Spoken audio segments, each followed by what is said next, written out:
前对，那会接触的时候，会接触也是因为小孩就是过敏气喘，然后免疫力很差，一直在吃药，看医生吃药，那就是不想让他一直吃药，所以才开始就是让小孩子开始体验餐包益生菌来个吃。对啊，然后就是体验了大概3个月，就是小孩的状况就是生病的次数都变少了，然后是少了之外，他的生病的时间也缩短了。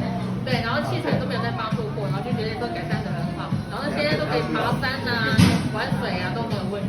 对，然后蹦蹦跳跳1个小时，连续跳床跳1个小时也都没事，对，就是很健康这样。对啊。可是他小时候我记得常常在住院。也住1次而已，住1次，只是就是说他以前真的是免疫力很差，就是差到好夏天的肠病毒啊、冬天的流感啊。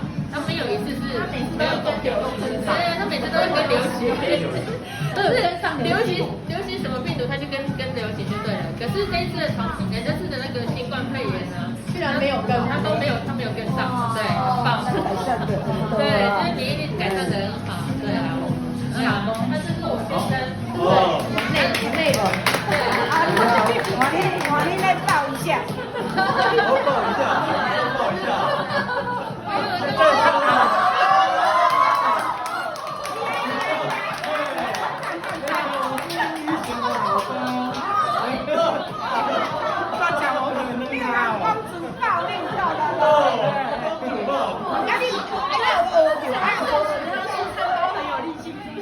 没有在考虑下抱抱的情况。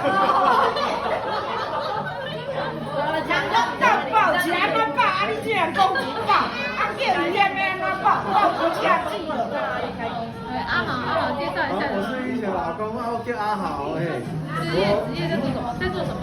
我是在做五金零件的，零件啊，做零件。五金零件，对，五金零件。我接触这个也是因为我老婆有去研究这个，因为小时候我女儿她是过敏啊，过敏的小孩子啊，所以就是去吃了有改善之后，所以才跟她去接触这个啊。我嘛是有讲这啦，因为我吃的时候，我就是因为有那个胃溃疡之后，常常那个胀气其实不是什么病，可是他就胀气的时候蛮不舒服的。